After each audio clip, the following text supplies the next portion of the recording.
So what I will do by starting off is pin this piece of work back to our vision and our strategy.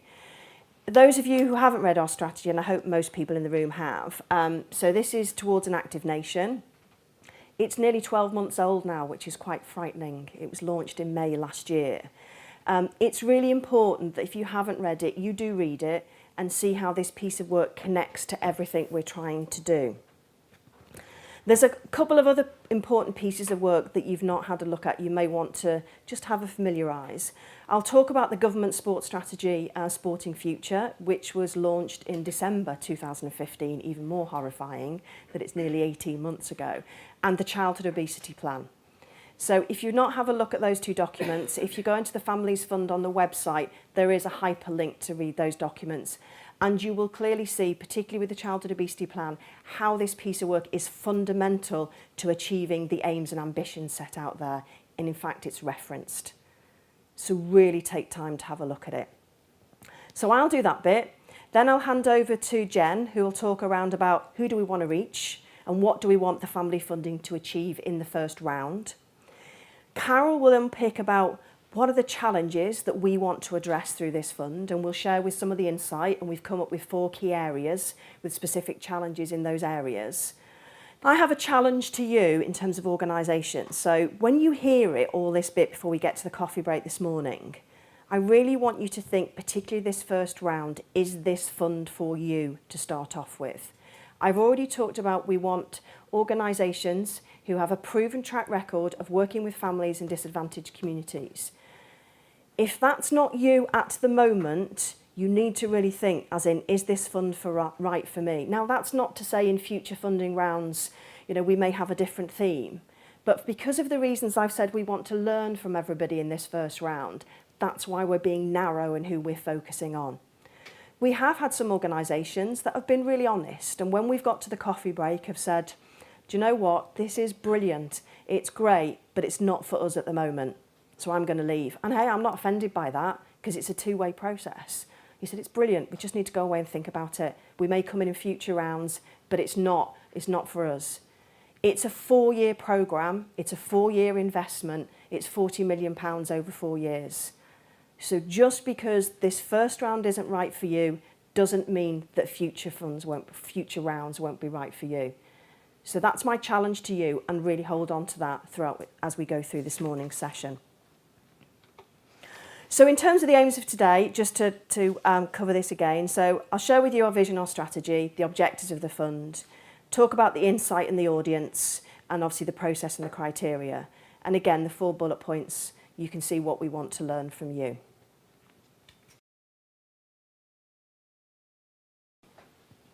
Okay, I said I'd talk about our vision and our strategy. This is the vision from our strategy. And those of you who've worked with us before will know that it's new and it is different. So traditionally, probably not exclusively, but we've generally tended to start with people who play sport now and those that happen to be talented. But what this vision does, in essence, it turns it on its head. And what I tend to do in any workshop is if I talk about the vision, there are a few key points that I tend to draw out and send a few key words. So we want everyone. We mean everyone in England, regardless of age, background, or level of ability. We want them to feel able to engage in sport and physical activity, and that is really, really important. So it's the shift, as in we are now looking at physical activity, which, and again, I know some of the organisations we've worked with really welcome that shift. Said it's brilliant, and I can see again a few people nodding in the room. We do recognise that some will still be young and fit and talented. Sadly, I don't quite fall into that category now, but never mind. But we recognise that most won't. Most of the people who want to engage. And this is my challenge to those of you who do work in the sports sector, that we need to recognise and welcome everybody. We need to meet their needs, and we need to treat them as individuals. And more importantly, value them as customers. So that's a real challenge to us as Sport England, and it's a challenge to you as sporting organisations. So that's really important, to really hold on to that vision And as we work through the fund, and if those of you consider applying, keep homing in on that. So I said I'd talk about the government strategy and talk about the outcomes for physical activity. The government was really clear when the strategy was launched that said in order to access public funding, you had to meet at least one of those 5 outcomes. So this is the starting place in which we're operating now. It's really important. And again, some people have really welcomed almost that shift from sport for sport's sake to sport in terms of what are the outcomes we are trying to achieve. So they're not abstract, they are specific, and they will be measured. So most of our funding streams will tend to have probably 2 out of the 5 outcomes that tend to be more prevalent or more dominant. And for this particular fund, we largely see outcomes are being around physical well-being and mental well-being. Now, clearly that's not to say the work that you do wouldn't have an impact on the other 3 outcomes. Of course it would. And as I put the examples up on screen now, if you look at social and community development, the work that you may do with families in the community could be absolutely about bringing people from diverse backgrounds together. So we're not saying, obviously, it is only those 2, because clearly it will be all 5. But if we look at the challenges that we want this fund to address through the physical well-being and mental well-being outcomes, you can read them there. Carol and Jen will unpick what we mean about increasing the percentage of population meeting the Chief Medical Officer guidelines. That's the CMO. A lot of people say if you hear the word CMO, it's the Chief Medical Officer. And particularly when we look at children and young people, we have a massive challenge. Again, Carol will share with you the figures. And we see this fund as a fantastic contribution to help to increase the numbers of children and young people meeting the CMO guidelines. And obviously the rest tends to mental well-being. One of the key things with this fund is we want children and families to have positive experiences, to improve their enjoyment, their happiness of taking part in sport and physical activity together. So again, it's really important that we hook this piece of work to our vision, our strategy, and the government outcomes of physical activity and the childhood obesity plan. It's really, really important.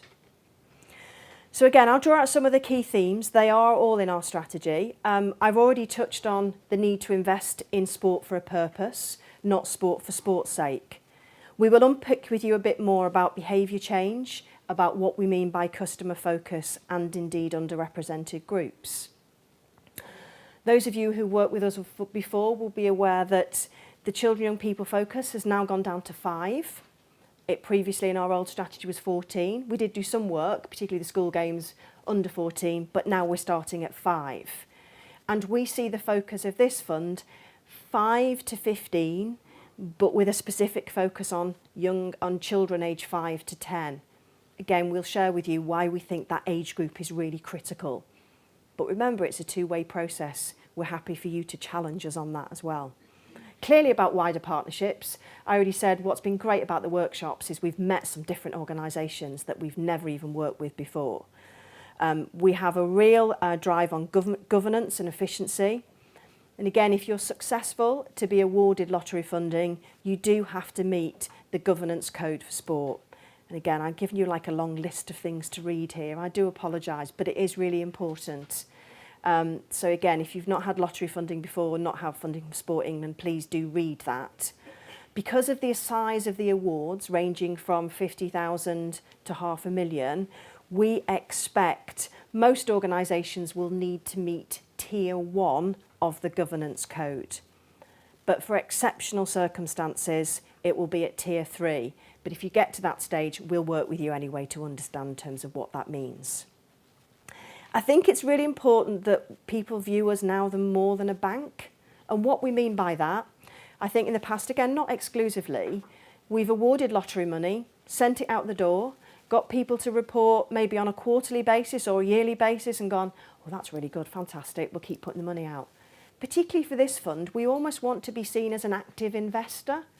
We want to work with you. We want to help and shape your projects because we want to learn from it.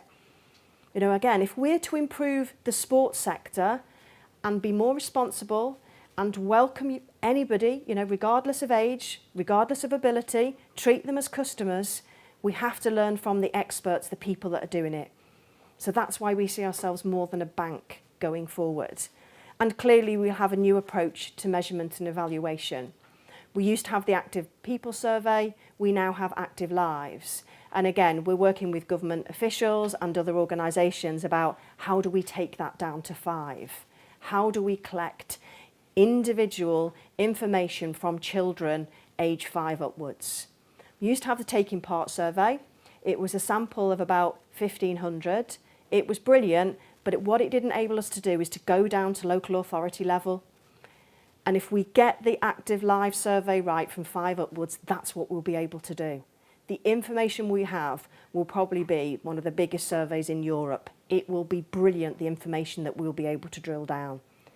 So we're working on that at the moment, but we're really excited about it. So again, you'll know our investment streams. We probably used to have about 30 or 40 different investment streams. We have 7 key areas now. The families work sits within our children and young people area. So that's just really quickly just to say that's where it sits within our investment themes. So finally, in terms of our family funding objectives, you'll see there's several handouts on your table. So this is the first one. If we had to try and almost put our objectives down on one side of A4, this is what it would be. I've already talked about it's key about supporting families to be active together. That is almost our strap line for this fund. That's what we want to achieve. We want families to have positive experiences.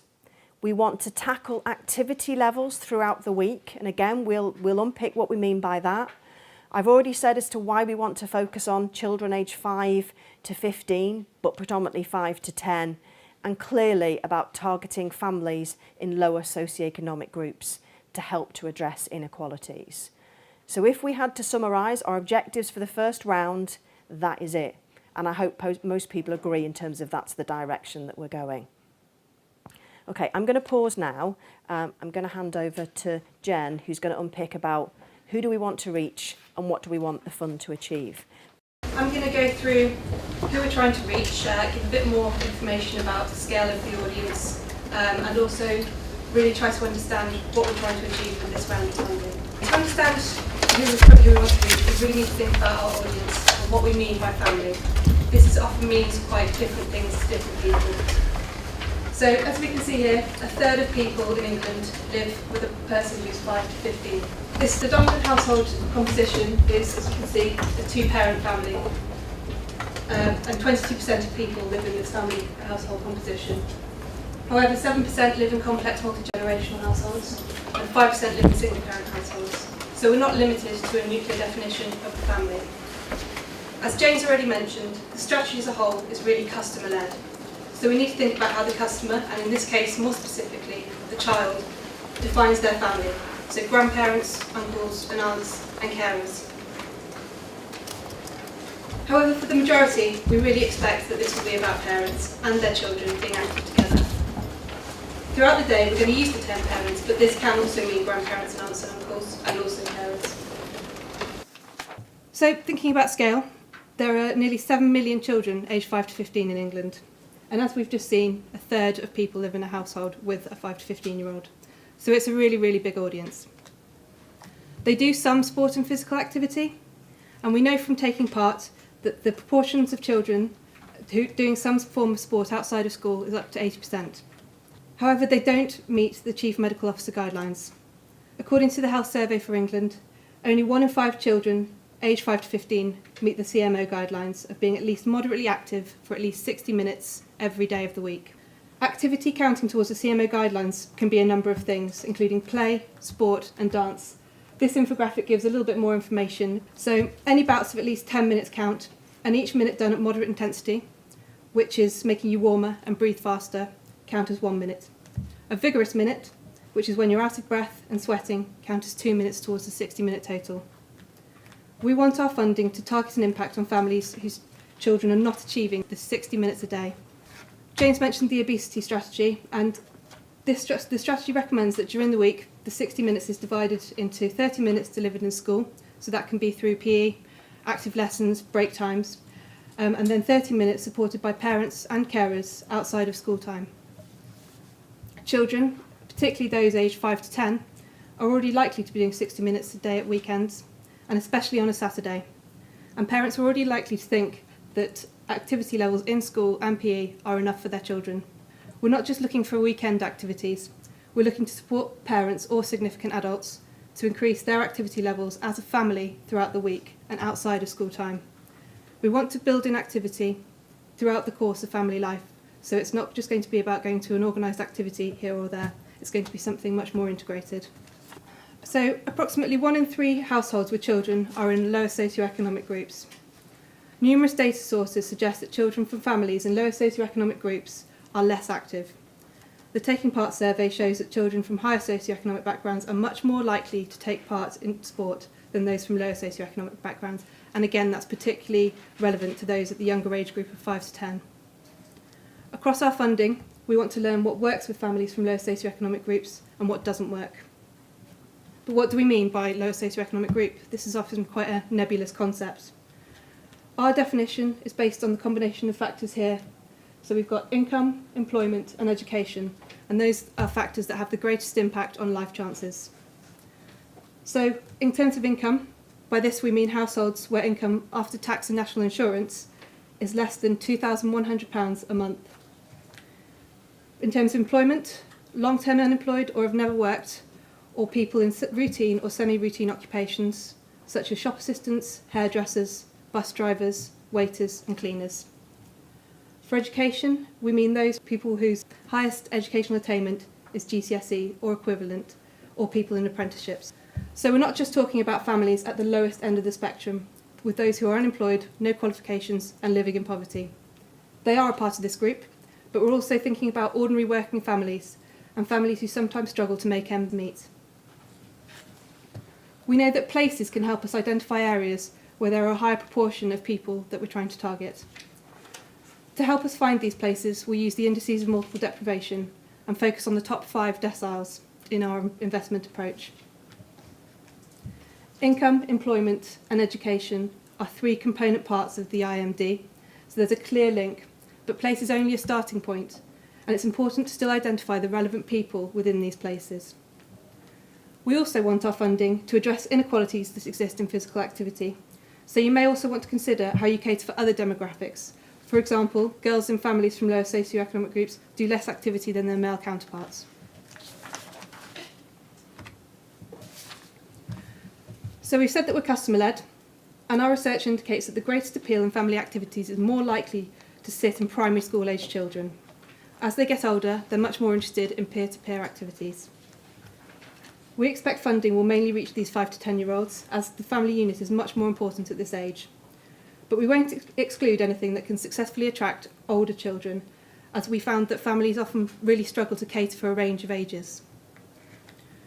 We want to get less active children more active, but we also want this to be done in such a way that children and their parents are more likely to develop a positive attitude towards sport. We know this positive attitude is much more likely when they enjoy what they're doing and are able to choose their activity.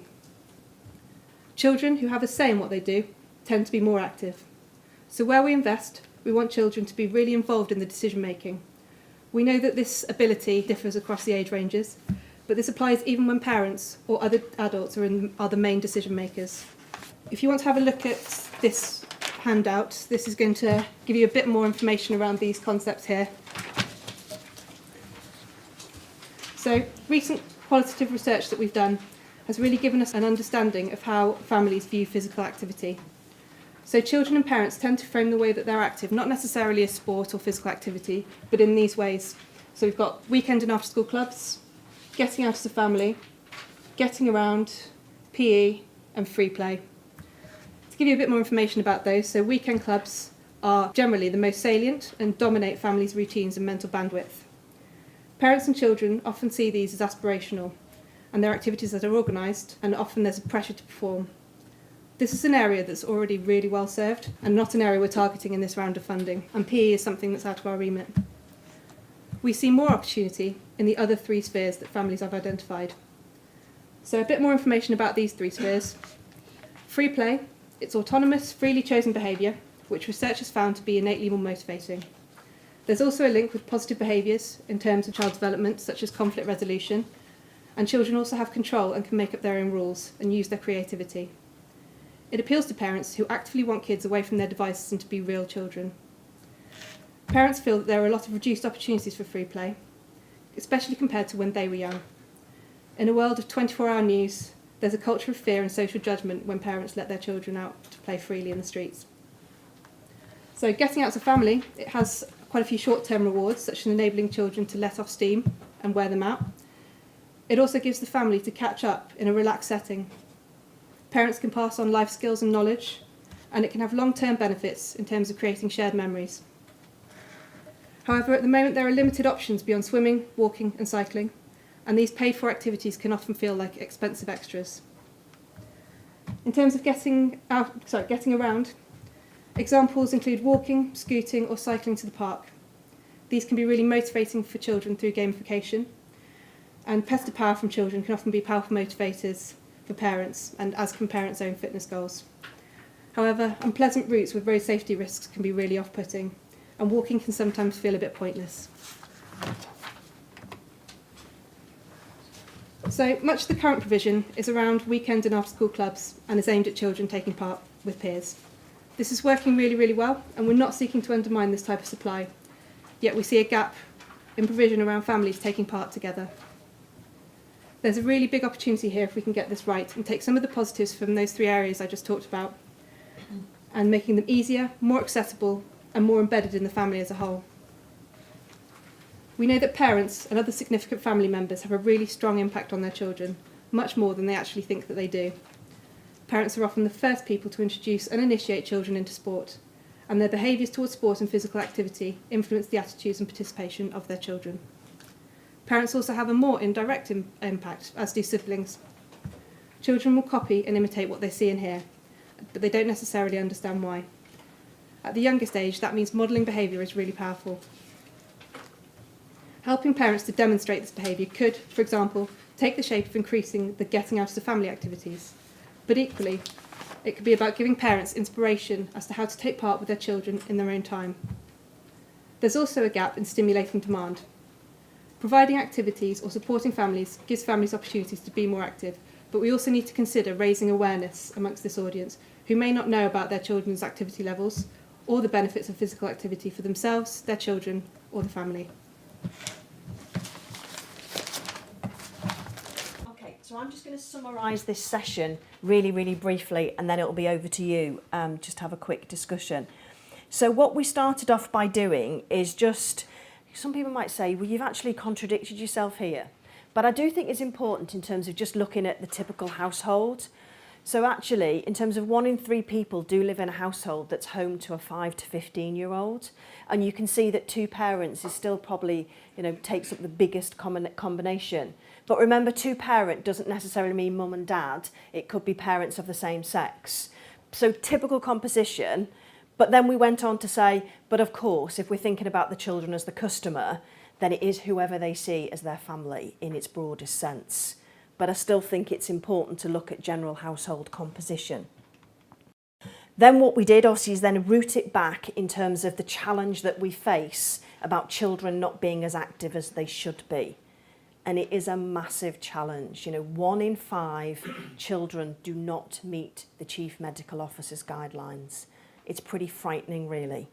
And obviously, as Jen rightly said, is that it's been really helpful probably for parents to try and split it into, if we look at 30 minutes in school and 30 minutes outside of school. And clearly this fund is about the 30 minutes outside of school. And it's around a year-long programme of activities. And it's great that it looks at play, it looks at sport, and it looks at dance. So it brings us right back to our strategy about being sport and physical activity. So it's important in terms of, and it is a massive challenge, but we have a great opportunity with this fund to try and do something with it. And then what we did is try and define what we mean about families in lower socioeconomic groups. And Jen took you through the 3 areas that define that. We've been asked the question a lot about, is it about IMD? And as we rightly said, that is the place And if we bring it back to the customer, this is understanding the customer and the three things that work together that obviously defines them about lower socioeconomic groups. And it's interesting when you look at disposable income. You know, I fell into the trap of thinking, you know, £2,500 per month, and then I've said per annum on a couple of times, which is even quite frightening. But if you equate that up, it works about £33,000. I'm looking at Carol, my maths isn't... About £30,000. And I was thinking, God, but remember, it's after tax and it's after national insurance. That is what they are left to pay the mortgage, to pay the rent, to pay the clothing, to pay the food, to pay the bills. You know, so this fund is going from those families who are just about making do, you know, ordinary working families, right down to those that are really, really challenging. So it's broad, but it's recognising as in about, you know, we're looking for families in lower socioeconomic groups. And as Jen said, there might be underrepresented groups within that. It could be families with girls, it could be families with children with disabilities. Again, so it might be a specific focus of you as an organisation, where do you want to drill down to? And then we finally, in terms of why we've made the decision about focusing on 5 to 15 or predominantly 5 to 10. And those of you who have children who are maybe are teenagers now, or certainly, you know, maybe got nieces or nephews who are teenagers, you will probably know that being active with their family for some of them is really uncool, and that's the last thing that they want to do. Which is why, in terms of, you know, when we spoke to the families, at this particular age group, they really wanted to do sport and physical activity with their families. So that's why we're focusing on this particular age group. For children in this age group, being part with their family is really important to them. They like being with their family. So that slide sets out why the focus on that specific age group. But as we said, as in, this is about families taking part together. So clearly, if a family has, you know, a brother or a sister that happens to be 2 or 3, or conversely, a brother or sister that's 16 or 17, of course we're not going to say, I'm sorry, but you can't come. It's about families taking part together. You know, they can take part, but that is largely our focus. And then finally, obviously, in terms of, we see this as a real gap in provision. So this is about families taking part together. And that obviously differs in terms of what we want to see.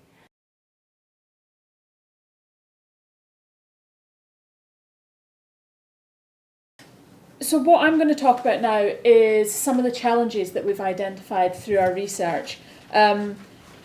We've explained that we're looking for our funding to reach families from lower socioeconomic groups, and that we're looking to increase their activity levels by supporting families to take part together. And what we've been doing, to be honest, over the last year probably, is reading a ton of research reports, evaluation reports of existing programmes. We've gone out and spoken to a number of families from lower socioeconomic groups, some who are fairly active and some who really aren't. We've gone to local parks and spoken to families there. We've had online discussion forums where people can contribute. Honestly, there's been quite a lot of rigour that's gone into the process over the last year to sort of build up the understanding that you've heard so far, and also that we're going to touch on in the next session. So in essence, what I'm going to talk through is 8 challenges, and there's a handout summarising them on your tables, and for those listening at home, it will be available on the website. And in essence, if you're planning to apply for this funding, we'll want to know if you're planning to address any of these challenges or any others that you've identified through your experience working with families from lower socioeconomic groups. I'll talk through a couple of examples of the challenges at each of these 4 levels, and I'll also talk a little bit about how we think these challenges could perhaps be tackled, again, based on the families that we've spoken to and their ideas, and also from the literature that we've reviewed as part of this process. So the 4 areas that we've sort of identified challenges in are at a personal level. So that's thinking about challenges that affect a family member at an individual level. Social, the challenges that are about how family members interact together. Environmental, which is challenges about the places or in environments where people could take part. and cultural, which are those challenges sort of that stem from wider social issues or norms.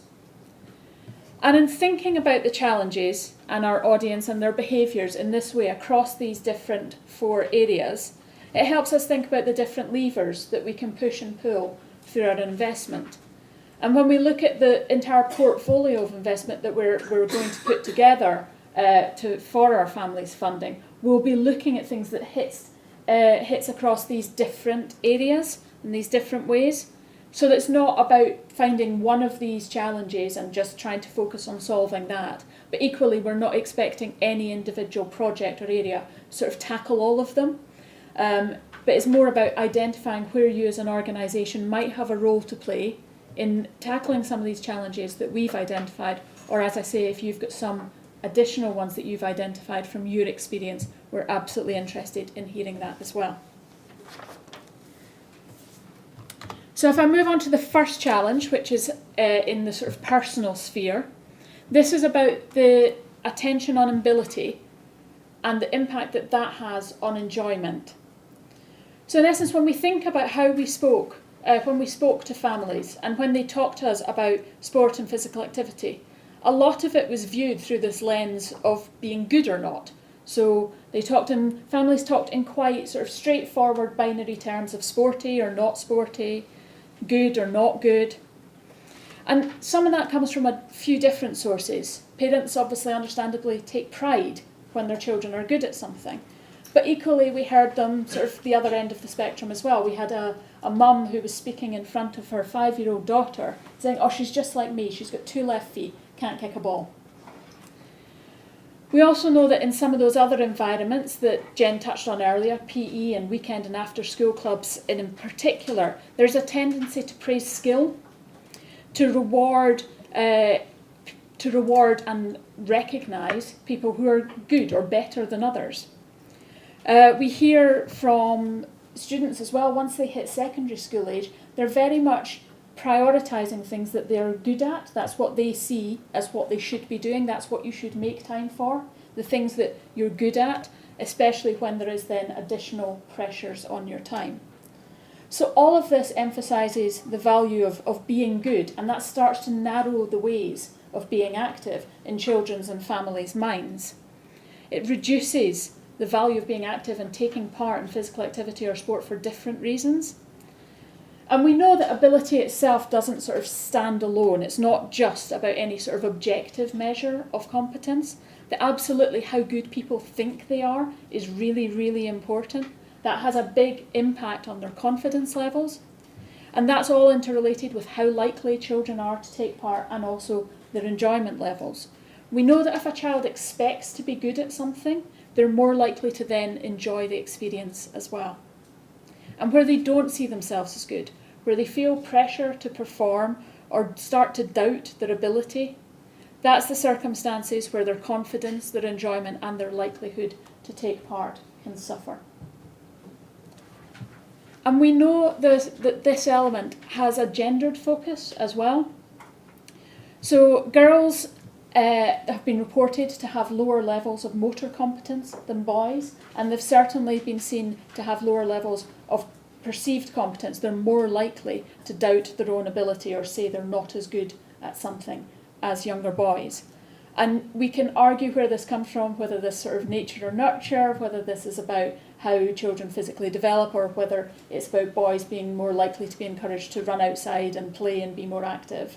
But that's the sort of world we're living in, and there certainly is a gender aspect to this challenge. So we need to think about what is shaping children's views of their own ability. And we know that confidence and how good people think they are can tend to be comparative, so it's about where the frame of reference is. And from a child's point of view, when they're at the younger end of the spectrum, when they're sort of 5 or 6, they tend to listen to what their parent tells them. And they also just tend to think, to have a smaller frame of reference, they think they're more likely to be good at something. They tend to rate their expectation to be good higher than older children. As soon as they get sort of 9 and 10, they're much more capable of taking on views from other sources. They can look around and compare themselves to other children, and they start to drop their valuation of their own levels of ability. They'll also take on board what their peers tell them, not just what their parents or perhaps a coach might say, and they'll start to worry about fitting in, linked to ability as well. They really don't want to stand out for the wrong reasons. We've got a quote here from one of the respondents from our research, Shay, who's a 10-year-old, and he talks about messing up in a game of football he was playing a year ago. So it's got this real lasting impact on how he views himself and how he views his ability, not just based on the fact that his coach took him off, but because one of his peers, one of the children in the other team, came past and laughed at him. And that's got a real lasting impact on how he sees himself and how he thinks about football and how enjoyable he sees it. We start to see body confidence issues coming in. He was also talking about this real fear about letting down his teammates because he was slightly overweight, about not being able to keep up with them. So this worry about how his body shape impacted his ability and what other people would think of him as a result. Now, we know that being good at something is absolutely no guarantee of enjoyment or continuing to take part. But enjoyment and children being more active absolutely are our priorities. So we recognise that competence, and in particular the really basic fundamental ability to sort of put one foot in front of the other and have some level of hand-eye coordination, we recognise this is really important. But for this funding, absolutely that's a sort of secondary element. The being active and the children enjoying themselves and having positive experiences is absolutely the priority. So given that we sort of see this element of enjoyment as being more important, sort of what can we potentially do about that? So we've talked about sort of being able to tap into other needs and motivations in a way that's enjoyable both to the children and to the parents. So when we heard about those other ways of being active, so the different ways that children and families view physical opportunities, thinking about free play and getting out as a family and getting around, if you think about how they're positioned in families' minds, we hear about words such as relaxation, at my own pace, being able to take some cherished time out as a family, creating memories together. Children's creativity, being able to give the children the power to be in control and make up their own games, create their own rules. There's absolutely no mention of ability in those types of contexts. Rather, they're thinking about enjoyment, exploration and discovery, trying something new, socialising, interacting and connecting with others. All these different motivations and needs that can be met by physical activity but currently aren't necessarily seen as dominant as some of those perceptions around skills, ability that feed through from the experiences in PE, weekend and after school clubs. So it might be about applying lessons from these different ways of being active to other provision, to more organised activities. That could be done in a number of ways, from what's offered being more varied to keep things on a level playing field, to how it's offered with parents or workforce committing to praise attitude over skills, or thinking about marketing to meet specifically different needs or motivations, for example around sort of body image concerns and keeping in shape, or whether it's about valuing time for relaxation. And we know that as soon as children hit the sort of late primary school, early secondary school age, both the children and their parents are talking in terms of valuing time out from the stresses of doing homework, valuing time to down tools, relax and de-stress. But equally, we are looking not just to sort of take these lessons and apply them in different situations. We are looking to enable more opportunities for free play, getting out and about as a family and getting around the local neighbourhood. And that can be about finding ways to give families the inspiration about how to build physical activity into their lives and then supporting them to do that. And doing so in a way that meets their needs and is appealing and enjoyable to both parents and children. And that means one of the things we've seen, as Jen touched on earlier, was the role of children and adults in the decision making, that where children are more actively involved in the choice of an activity, they're more likely to enjoy it. And absolutely we see children's interests and preferences being a key part of being able to give them control and make appropriate decisions that will find things that interest both them and their families. And it also might help link to this next challenge, which is around the hassle, effort and stress that families identify in taking part in activity. So this diagram here is the habit loop, which is a way of understanding how habits work and how habits are formed. So an individual carries out a behaviour and they experience a reward, and the brain considers whether or not this is worth remembering. And then repetition of this behaviour starts to build up a more automatic habit. So by just doing the same thing over and over again, preferably in the same sort of situation, context, with the same cues, you're much more likely to start to embed and create a more automatic habit, with something that becomes more of a routine. But when it comes to physical activity, the routine of being active as a family isn't particularly easy. As I'm sure any of you with children or trying to get nieces and nephews more active will recognise, trying to coordinate the different individuals involved, juggle different priorities, fit in with different schedules, can absolutely be challenging. Having to get the children sort of ready, get them organised, remembering what to pack, what equipment's needed, what clothes are needed, all those types of things are front of mind for parents about this sort of hassle factor that's associated with being active. They also worry, parents can worry that it's quite tiring for their children because they're thinking of the hassle factor. They worry that sort of being active can be a bit more tiring, and also they recognise that it's tiring for them as well.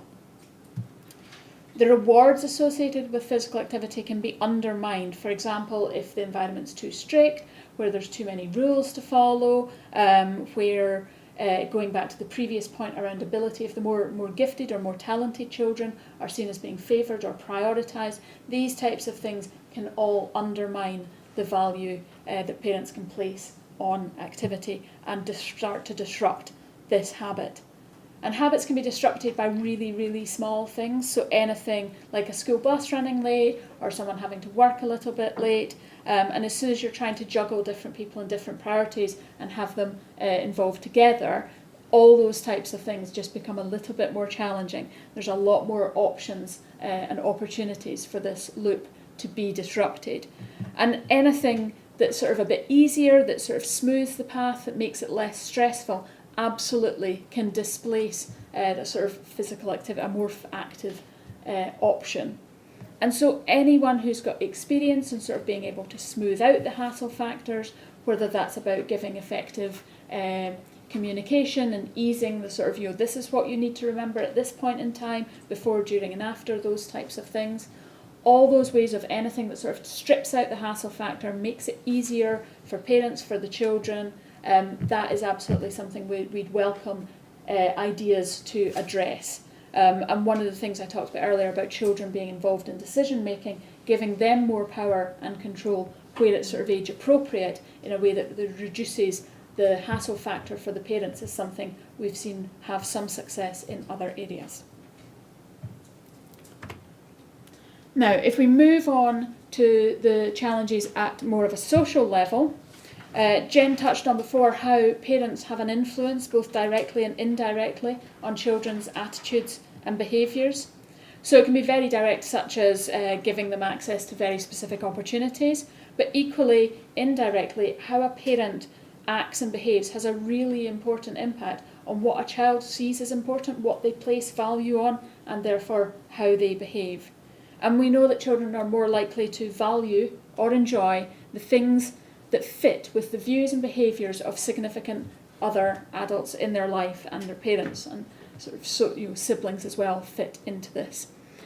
And this is true for many, many things, and absolutely true for physical activity as well. So when parents are less active, when they're less confident in being active themselves, when they're less interested in physical activity or sport, all those types of things mean children are less likely to value or prioritise activity and being active themselves. And one of the things we saw come out quite strongly was parents' concerns about their own skills and ability and their lack of confidence in being able to sort of be active with their children. So, it can be really as simple as if a parent can't swim, they're much less likely to take their child swimming. If they struggle to ride a bike or they haven't been on a bike for years, the idea of sort of going out and helping their child to learn to ride a bike feels really distant and really difficult. These sort of lack of ability can even just be sort of more sort of temporary, so it could be something like an injury concern. We had one of the dads in the research, they were all planning a family roller skating trip, and the dad had sort of hurt his knee a bit, and in essence was kind of, I'm not really up to it, so the whole family cancelled the trip and they all stayed inside instead because the dad really wasn't so keen on doing it that day. Lack of fitness absolutely comes into it. We've got a quote here from Linda, who's talking about really worrying about keeping up with her energetic children. She sees them as quite different to her. She's worried that she can't keep up and be active with them. And you've got Gemma here. So this was she was planning to go on a cycle ride with her son Lennon, who's 10. And you can see it's really not her thing. She talks about being outside and being on a bike. It's cold, it's wet, it hurts when you get it wrong. But she's also really worried about sort of being able to keep up with him and about the impact it has on his enjoyment. So she started talking about that her being slower would ruin the experience for her son. And I think Jen's quote here at the bottom really sort of puts into context this more emotional element to this challenge, that families are worried about the impact their fears and their children seeing them being anxious or embarrassed or uncomfortable, the impact that will have on the child themselves. So Jen, who's got a 12-year-old daughter, talks about, I need to build her confidence, not put her off. I'm not active, I can't run, so I don't want to let her down. I don't want to pull her down with me. So this idea that if she is in an environment where she's uncomfortable, that's going to have a really negative impact on her daughter's feelings, and that she doesn't want to sort of expose them to her anxieties. So we're expecting organisations that we work with not just to think about the confidence and the competence of the children, but absolutely of the parents as well. Again, it's not about being sort of good, but just being good enough to feel like you can fit in, you can keep up, you do know enough to help and support the children to be active. So if you've got experience in supporting and developing the confidence of adults and children, that's absolutely a great thing. And again, you can think about how framing activities around different purposes and different motivations can start to reduce some of the concerns around confidence on ability and take that focus away from ability levels here as well. Now, the second challenge in this sphere is about parents seeing their role as helpers rather than role models. So we know children are more active when the parents themselves are more active. But parents tend to see their roles more about sort of helping and supporting rather than getting actively involved. And they're less likely to see the benefits of the different ways of being more active with their children. So if we think of it through the habit loop, there's ways of helping. It's about keeping an eye out for activities. It's about those sort of, I think, linked back to the hassle factors, all the facilitation elements of getting them ready, driving them around, absolutely being able to encourage, cheer them on, and try and keep them interested when they might be losing motivation. And we may say that they may join in enough, particularly when their children are younger, to help, to play a bit more of an active role, so like getting into the water with them if their child's lacking confidence, if they're learning to swim. But as soon as the child starts to be able to feel a little bit more confident or take part independently, the parents see that there's not necessarily, or they think there's no value in them being there, so they're much more likely to step away, to say, the sort of child can develop on their own now. There's much less awareness of the benefits of being active with the child and modelling that behaviour themselves, and we know that can have a longer term impact on both the children's behaviour and their confidence levels. So we think there's potential to shine a light on these roles, these benefits, and to help parents and other significant adults in the children's lives to understand the roles that they can play, not just as a helper, but sort of priming them and inviting them to set an example and to be involved. So that can be sort of communications that just sort of give encouragement, you're absolutely welcome to. It can be workforce, proactively encouraging and inviting the parents to join in and take part together. It can be about giving emotional reassurance, sort of saying, this is fine, this is okay, you're allowed. We've even seen more environmental prompts working well, so sort of obstacles on a playground where there are some that are definitely set at sort of adult level. Adults should be there, not just for me. Adult level, and then others set for sort of child level, potentially here in some cases. But this idea that you can sort of normalise activity, what's allowed, that this is for different people, it's for adults as well. So it can be these sort of more indirect, priming, less explicit, covert ways of giving permission and encouragement. But it can also be explicit, so really sort of creating interest among the parents, directly giving them options and opportunities to get involved. And we've found that for this to be more successful, it's really important that it connects to the parents and the adults' motivations as well. That unless they can take part on their own terms and find it enjoyable and see the value in what they're doing, they're less likely or less open to being involved. So there's sort of two extremes potentially that we've come across and seen examples of, either where parents have got sort of dormant interest in a sport, so we know that where parents have been active in a specific activity, they're more likely to introduce their children to activities that they themselves used to do. So there's a potential way of tapping into interest in activities that they used to do themselves. But equally, we know that parents have an interest in introducing their children to opportunities that they never had the chance to do, things that they didn't get to take part in when they were younger. And that idea of sort of learning something together that has appeal, absolutely we saw some good examples of that, and parents responding well in the research to that sort of idea. At an environmental level, we know that traditional sports environments can be very intimidating for families. We talked before about this sort of more binary view, people being sporty or not sporty. So if you think of yourself more in the not sporty camp, anywhere that sort of is explicitly linked to physical activity or sport tends to seem quite intimidating, quite distant from you and your family. They see it more as for serious, fit people, people with specific skills, that they don't really belong in that type of environment. It makes them feel quite uncomfortable. We've talked a lot about our interest in working and developing different ways to sort of get out as a family, or free play, or getting around the neighbourhood, but there are a number of challenges associated with that. It doesn't feel easy. There's a real sense of effort around finding things to do and plan, particularly if you're trying to cater for siblings of different ages. Physical activity feels really difficult here, particularly when you compare it to some of the other things that are competing. So going to the cinema, eating out as a family, these are the things that are seen as sort of competition for their time. I can spend time with my family, I can enjoy ourselves if we're doing that. That's much more relaxing. It's more, it's easier, it's more available, it's more accessible, all those types of things. Flexibility as well, there's this sort of idea that the lack of time, particularly if we're thinking about lower socioeconomic groups, families where maybe you've got parents working multiple jobs or people working shifts, all that type of thing of trying to juggle and find a convenient time can be more challenging. It's seen as expensive, and that's not just in comparison to things like eating out or going to the cinema. Absolutely, there is a sense of priority on children being active through something like a weekend or after school club. That's seen as quite aspirational. And then you're trying to compare any family activity as additional expense on that. It's almost kind of like, well, I get them to football once a week, so that's that box checked. And anything else is more than that.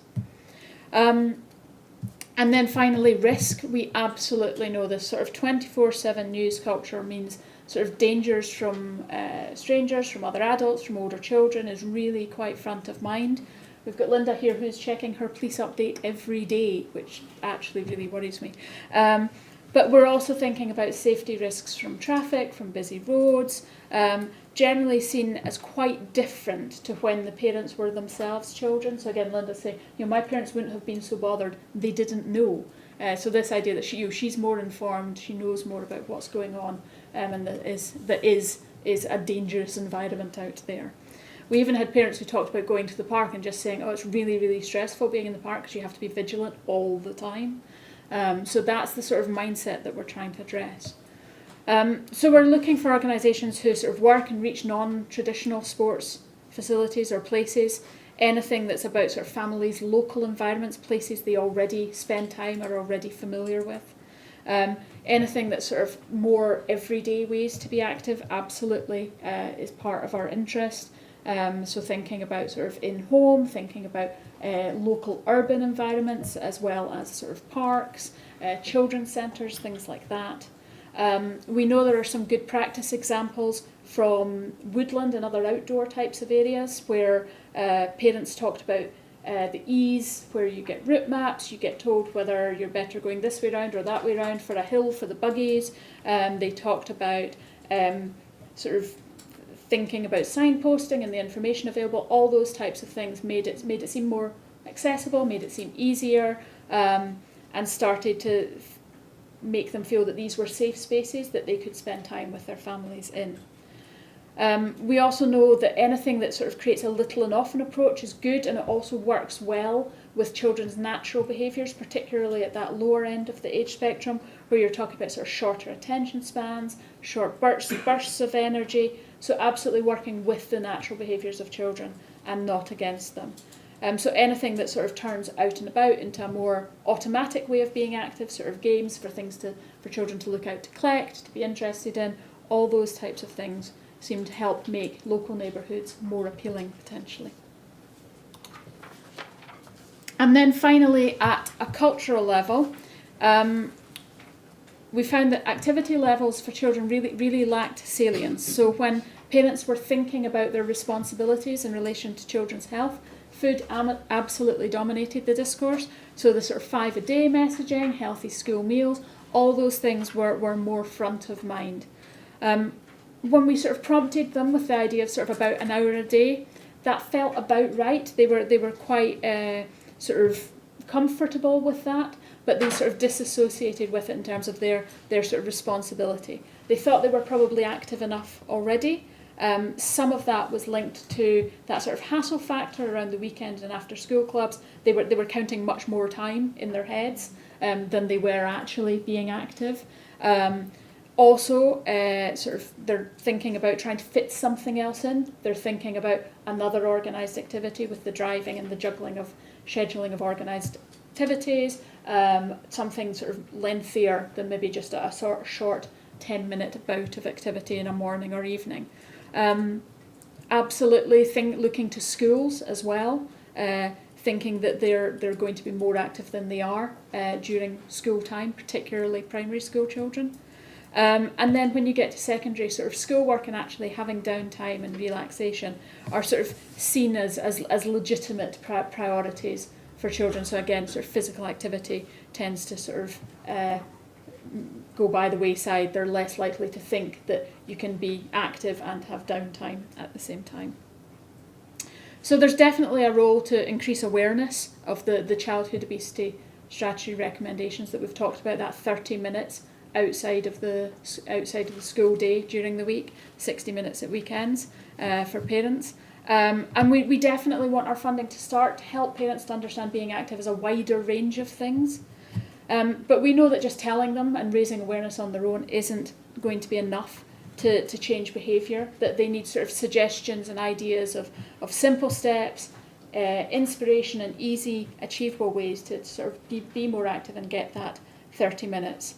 And we also know that some of the short-term benefits of being active for the children do resonate. So when people were talking about sort of alertness, better memory, sort of improved concentration once you get to school, sort of happiness, reducing stress, all those types of things, when we prompted them, were well received by parents, but they're not necessarily front of mind. Now, it's worth absolutely noting that we've talked about our lower socioeconomic groups, and we've talked about the spectrum of people that we're talking about here, from sort of ordinary working families, people who are just struggling to make ends meet every now and again, right down to sort of people with much a more extreme end of the spectrum.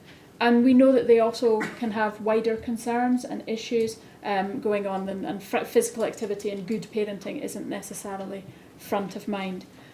We're absolutely interested in speaking to families across this range and working with organisations who can reach families across this range and the spectrum. but you'll need to have the in-depth understanding of that audience and knowing sort of different ways of working with them and experience of doing that.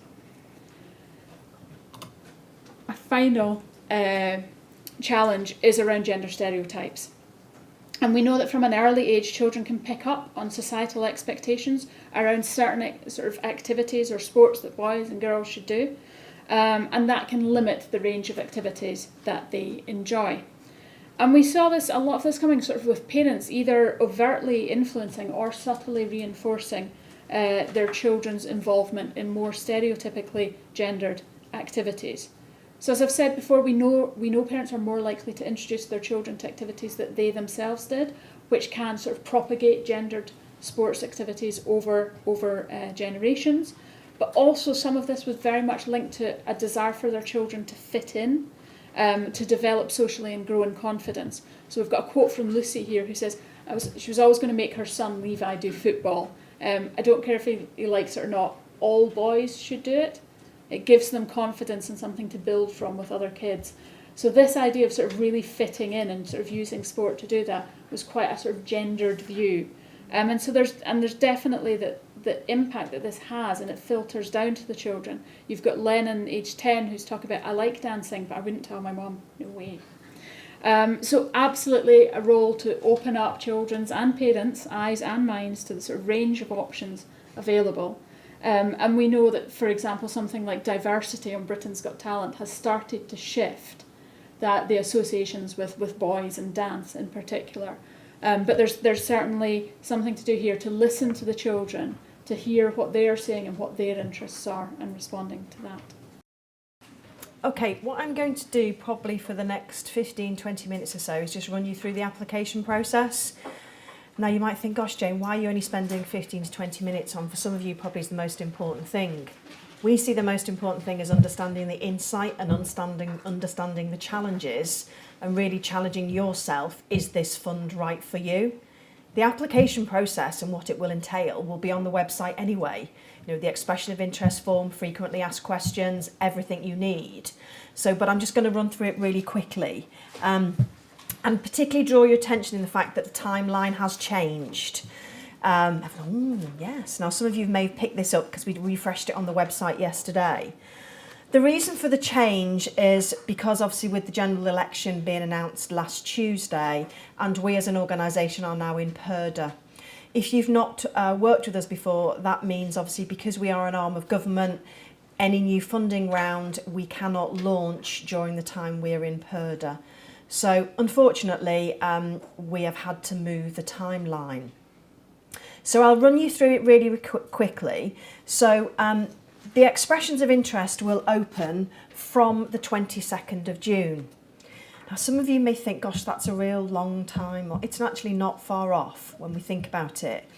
And what that enables you to do as organisations is really go back. Some of you might have to have wider discussions internally. You might want to look at consortium approach and talk to other partners. It means you can use the video, you can use the resources and really have a think about, is this fund for you, before the fund actually opens on the 22nd of June. You can see obviously we'll launch it along with a funding prospectus and frequently asked questions that should give you everything you need to take you through that process. Most of our funding rounds now, we're doing a two-stage process. So this is the same. And what we mean by an expression of interest, it's a very high-level, simple application form. The reason we do that is twofold. Firstly is for you being incredibly busy people, organisations pressed for time, we really don't want you spending lots of time filling up, presenting detailed applications if it's not quite right for us. It's not good use of your time, and certainly we are expecting this fund to be heavily oversubscribed. We would have to go through all of those applications. If I draw an example of our active ageing fund, which we've just moved to stage 2, in the expression of interest, we had over 700 expressions of interest that came in. I expect this fund to be not too dissimilar. So therefore, if there are full applications that are working, we have to assess them and the time taken through. So an EOI, and I'll run you through in one of the slides in a minute what we're looking for with that. Then obviously the fund closes on the 17th of August. We know that's in the holiday, but that's why it's good we're giving you the notice now, because you can start to think about it.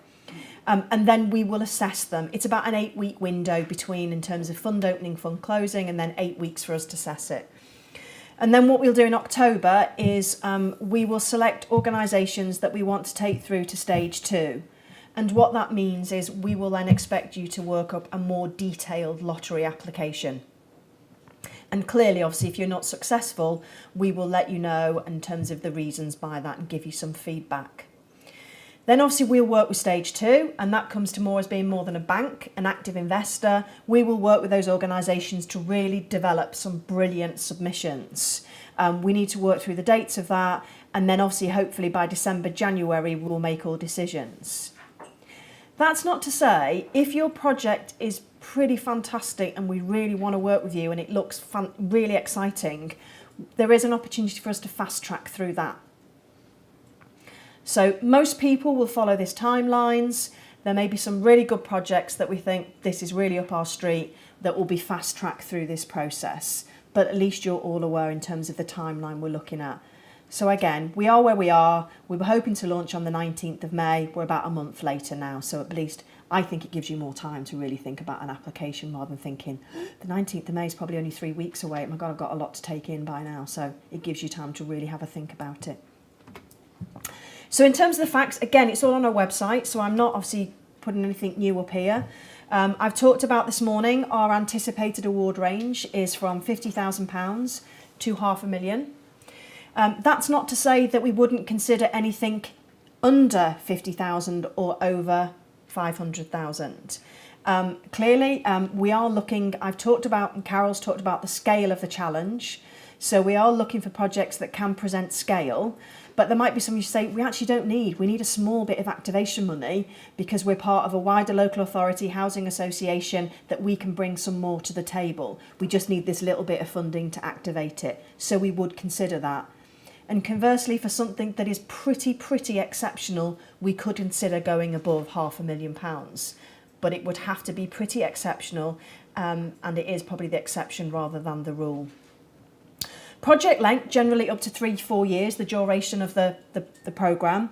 And the reason why we say we may need flexibility is, you know, young people or children when they come in, they age each year. Their attitudes, their behaviours, what they will and do change. So again, us being an active investor, we'll work with you over the lifetime of your project. It might need adapting slightly to reflect the audience that you're working with. Different things may come on board in terms of our insight. We might find out different things. So we may have some flexibility, but again, that's why we want to work with you and learn with you.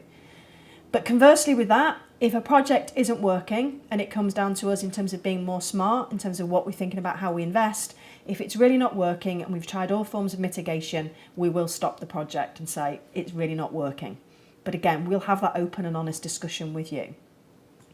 We see the fund being predominantly revenue, but a modest amount of capital. And I've had a couple of people say, well, what do you mean by that? I had a primary school that emailed in the children in our little email box we're using and said, we'd like to build a mugger multi-use games area because we want to use it to engage families. That is not eligible in this fund because we have a capital investment programme on our funding page. So anything in terms of buildings, you know, as in large facilities, really is not for this. We would consider large pieces of large equipment as part of capital. Carol's obviously talked around, you know, putting some form of trail down. It could be, Carol used the example of, you know, it could be stations that are clearly visible that there's one for adults and one for children. So we will consider that as part of it. But anything large scale building, astroturfs, that is not for this. So it's modest capital. Again, if you're not sure and it's not included in the frequently asked questions, please come back to us and say, I'm thinking of this, what do you think? In terms of lottery funding, you can get more of this information from the lottery funding on our website, but some funding is not eligible. And that's not Sport England regulations, it's the lottery distributor regulations. So a couple of examples would be general startup costs, so heating, lighting, rent, that is not eligible. And equally, if your project is already happening, we will not fund that. What we would consider funding is if you wanted to expand it or scale it up in other areas. Of course, that's new funding. But if this is just my project's already happening and my funding's about to stop and I need to find funding to keep it going, that is not eligible. It's something called additionality. Again, if you're really not sure, there's our funding page, there's our funding query helpline, and you can email the email where you got the joining instructions, the children, young people email inbox. Email us and we'll be able to help you with that. In terms of partnership funding, we are not putting a guideline in terms of partnership to say you must give 10% of partnership funding, but we are expecting to see some.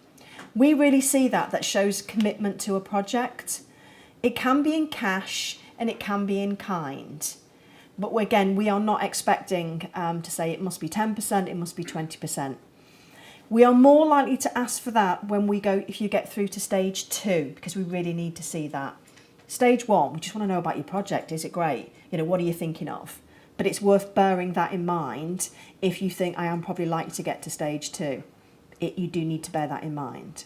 And clearly I've already talked around the code for sports governance, is that any organisation that is funded will need to meet the requirements, mostly at tier 1, possibly tier 2, and again for the large scale projects at tier 3.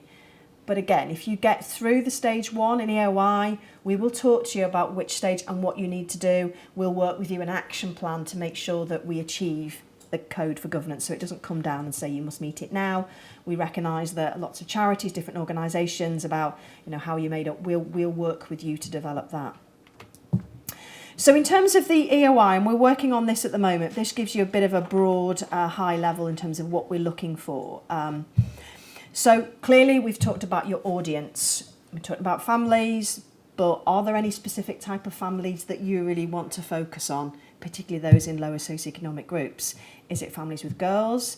Is it families with black and minority ethnic communities? Is it families with disabilities? Really understand the type of families you're trying to get to. We will clearly need evidence of need. That's where you may think one of my actions is to do a bit of research, a bit of an emphasis, a bit of a let's try and find out some more information about where is the need? How can I demonstrate that this is the project that Sport England needs to fund? Clearly we'll look at outcomes. What are you trying to achieve? Linking it back to the 5 government outcomes. We will ask you in terms of which ones do you think, and we will expect some form of evidence that you can demonstrate, not to say, well, everybody will be physically active. What specifically about your project will help to achieve at least 1 or 2, if not 3 or 4 of those government outcomes? Clearly track record, and we've said this on numerous occasions, for this first round we are looking for organisations who have a proven track record of working with families in lower socioeconomic groups. And again, we'll need you to demonstrate that. Some people said, what do you mean by track record? We will give you more information in the funding prospectus in the area about what we mean, the type of examples we are looking for somebody to have a proven track record. And clearly we'll touch a little bit in the area about sustainability, about how do you propose to sustain this project beyond the life of Sport England funding.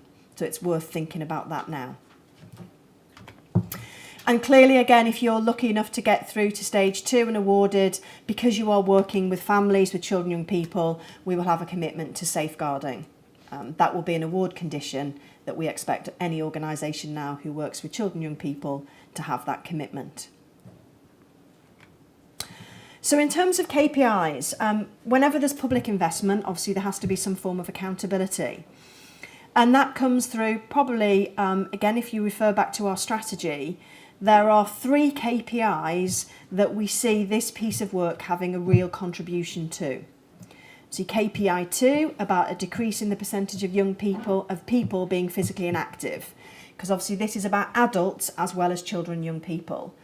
Obviously then KPI 4 and KPI 6 are about children, young people being physically active and obviously achieving physical literacy. In terms of how they're measured, I'm sure there are some people sitting there now thinking, how on earth do I measure that? And if you remember when I presented the first slide this morning about our new way of measurement, about our active lives, we will pick up those KPIs through active lives. But clearly, we expect your project to have a contribution to achieving those KPIs. Then we move on, expect the Chief Medical Officer guidelines. We will expect your projects collectively to help us to see an increase in the percentage of children meeting the CMO guidelines of 60 minutes a week, predominantly the 30 minutes outside of school. And then what we will do, depending on your specific project, we will work with you to determine other outcomes and possibly KPIs that are relevant to your project. But we'll work with you in stage 2, because there might be other things that we want to learn from you, other KPIs, but it'll be a two-way process. So that's in terms of how we will measure it nationally and how we look to measure your specific project. So in terms of the final comments before we move on to a little bit about thinking about some questions, and this is where you need to be honest, and we've talked about honesty all the way through.